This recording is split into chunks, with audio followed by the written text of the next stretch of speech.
Kemudian ini ada pembahasan lagi asbabul ikhtilafil ulama. Beberapa sebab kenapa ulama itu bisa khilaf.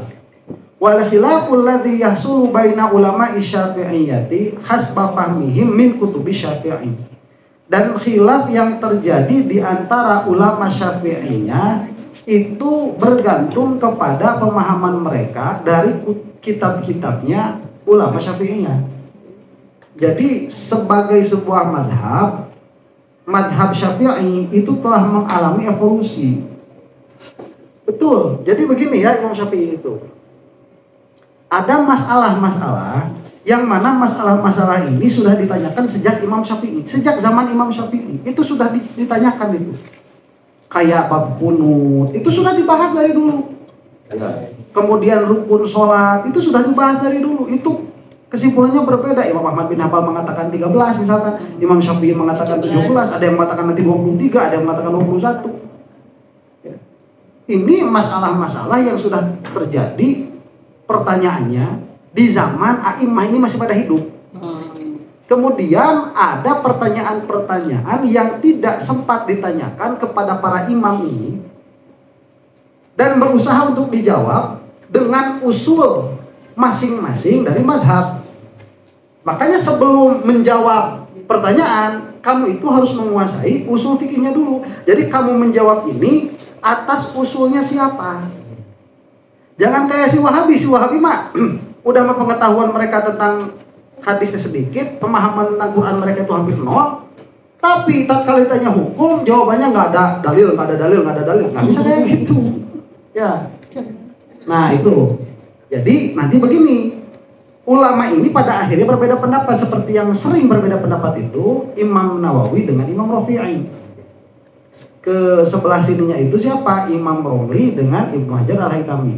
Itu yang diantara yang paling sering berbeda pendapat. Kenapa seperti itu? Dan bukan hanya mereka saja, ini yang mu'tamad. Jadi ketika dua orang ini berbeda pendapat, itu hampir bisa dipastikan kamu mau ngambil yang manapun, dua-duanya benar.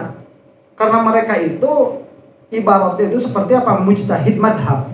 Aman. Imam Nawawi dan Imam Rafi'i itu. Beliau berdua ini seperti mujtahid madhab. Nah kenapa mereka bisa berbeda pendapat?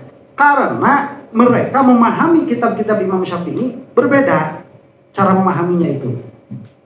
Nah perlu diingat yang namanya fikih itu sebetulnya riwayat. Sebetulnya riwayat. Jadi kadang-kadang ditemukan pendapat Imam Syafi'i mengenai satu masalah ditemukan dua riwayat, kadang-kadang gitu. Dan dua riwayat ini jawabannya berbeda. Jadi pada yang satu riwayat ini jawabannya A, pada riwayat yang lain jawabannya B, padahal masalahnya sama. Nah ini kan kita mah nggak tahu sampai sejauh itu. Kita mah sekarang udah poin-poinnya udah selesai. Padahal dulu itu pernah berbeda pendapat kata Imam Syafi'i. Loh saya juga kata Imam Syafi'i. Pada akhirnya apa yang harus dilihat? Tarjih dari perawi. Nanti jadi yang ini asoh dari Imam Syafi'i, yang ini sohih dari Imam Syafi'i. Jadi bimanzilati riwayat sebetulnya. Apakah benar Imam Syafi'i itu mengatakan bahwa bersentuhan kulit ini batal? Itu kan harus dicek. Apakah benar Imam Malik ini mengatakan bersentuhan kulit tidak batal? Itu harus dicek. Maka dilihat riwayatnya. Makanya kenapa kita tidak ngaji ke kitab Al-Um? Karena kitab Al-Um ini isinya riwayat. Kalau kita mau paham fikih lewat Al-Um kelamaan. Udah mending Safinah aja udah. Rukun sholat langsung. Ya, rukun wudu, syarat wudu, yang utama wudu langsung keluar tuh. Cuman ya ada kekurangannya. Apa kekurangannya? Kurang dalam di dalam fikihnya. Makanya keluar Kasyifatus saja. Kasyifatus saja pun tidak sedetail itu menerangkan dalil. Hanya membahas masalah-masalah yang sekiranya orang akan salah paham. Tatkala membaca matanya saja, maka dijelaskan di mana? Kasyifatus saja. Mau lebih tinggi lagi nanti Fathul Mu'in. Itu pun susah macanya. Ya, pakai I'anatul Thalibin. Ya I'anatul Thalibin pun kalau masalah dalil belum lengkap. Ya I'anatul Thalibin itu cetakan yang ada di rumah saya itu 5 jilid. Itu sebagai dalil kurang. Jadi kalau kamu mau dalil atas perbuatannya Syafi'iyah, kitabnya itu apa? Mughnil Muhtaj. Nah, itu baru. agak lengkap tuh. Ya, Mughnil Muhtaj. Dia Mughnil Muhtaj mah udah ngobrolin as-sahih, zahir, kemudian udah ngobrolin apa? Udah ngobrolin dalil dari Quran dan Sunnah. Tapi sebagai perbandingan madhab kurang begitu. Tetap aja ada yang kurang. Kalau mau yang lengkap, syarah madhab Imam Nawawi. Jago, cuma tetap kurang aja. Tetap kurang juga itu. Ya, kurang dalam masalah apa? Dalam masalah perkara-perkara yang kontemporer. Kalau mau yang kontemporer ada tuh fikih apa namanya? Mausu'ah Fiqhiyah Al-Kuwaitiyah. Ada 45 jilid. Nah, itu mah lengkap. Masalahnya kurang dalilnya. Sama aja. Ya. Mau yang lebih lengkap lagi ada Mausu'ah Fiqih Dunyawiyah. Berapa itu? 100 jilid. 100 jilid. Saya pernah lihat itu sampai raknya itu sampai monoyon itu. Nah, disimpan di raknya itu sampai ke bawah itu. Terlalu berat. Itu ada tuh 100 jilid. Kemarin saya tanya harganya berapa? 83 juta. 100 jilid itu. Wow. Jempol dibaca. Dibeli tenang. Orang apa lala jorik Naruto. Cuma aja beli kitabnya cuman di mana? Cuma di rak. Ya udah kita aja nonton Naruto lagi. Tolong. Jadi kitab itu saya ini setelah masuk ke Syafi'iyah baru sadar tahu betul Syafi'iyah ini benar. Bukannya Syafi'iyah, Maliki juga begitu, Hanafi juga begitu, ya Hambali juga begitu. Karena di dalamnya ini ilmu lautan, gak bakalan habis.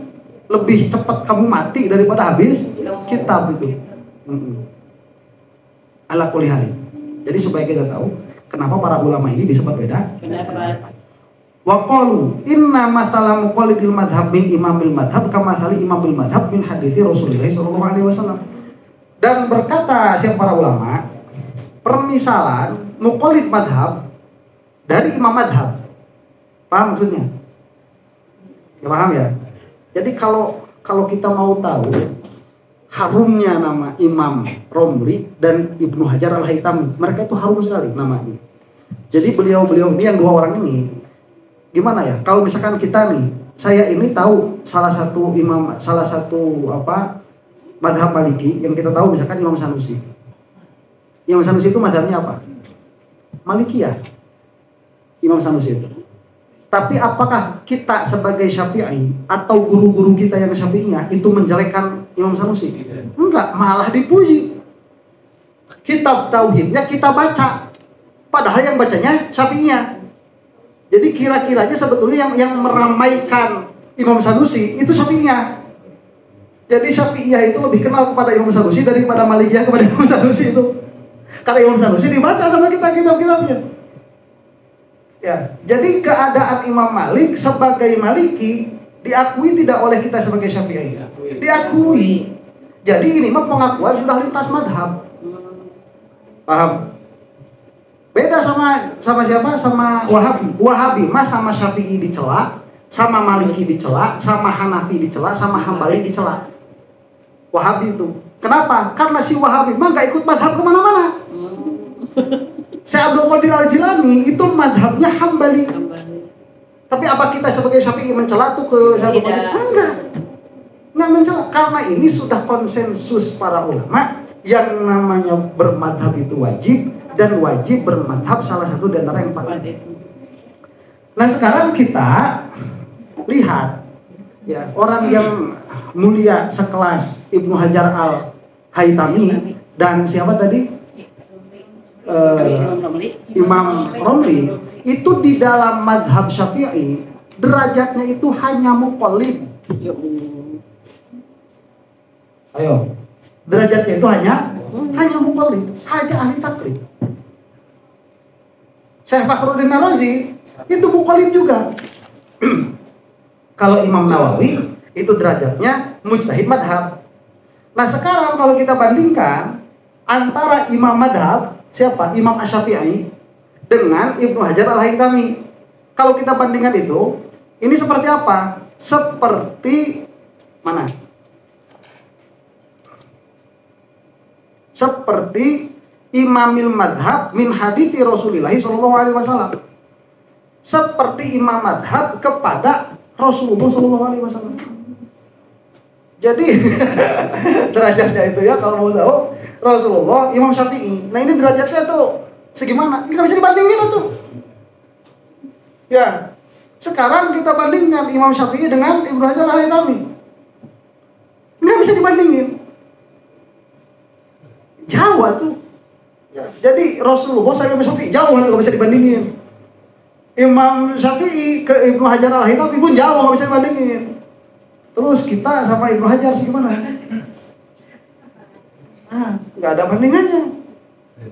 Terus kita sama Imam Syafi'i. Makanya tolol orang yang bilang Imam Syafi'i manusia, kita juga manusia. Itu ketololan yang hakiki itu. Sama kutunya. Kalau Imam Syafi'i anak kutu. Kalau Imam Syafi'i itu berkutu, kutunya Imam Syafi'i lebih cerdas daripada kita. Ya Allah. Itu udah nggak bisa dibandingin tuh. Alat kulihalin. Nah, lihatnya sekarang nih. Imam madhab tatkala memahami hadis berbeda pendapat kan? Berbeda pendapat kan? Hadisnya sama, Qur'annya sama. Tapi kesimpulan hukumnya berbeda. Pun demikian seperti Ibnu Hajar Al-Haytami dan Imam Romli tatkala membahas perkataan Imam Syafi'i. Itu pun hasilnya berbeda. Wa qad yahsulu khilafun baina Ibni Hajarin war Romli wa Ibni Ziyadin wa siapa ini namanya? Bam Samson. Bukan. Bam Hormah. Kayaknya Bam Hormah namanya, dan Bam Hormah fima yaqulu bihin Nawawi war Rafi'i. Nah, sekarang begini ya.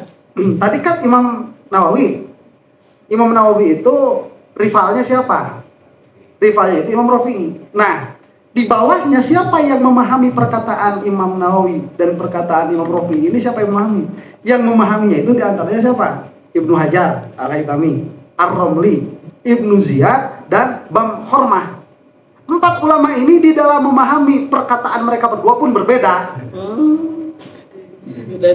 Nah, gimana coba? Jadi ya kita mah jangan kan memahami Al-Quran hadis, memahami perkataan para ulama pun bisa berbeda pendapat. Yang benar cuma Quran hadis. Iya, cuman ngepahamnya ini loh yang jadi masalah itu.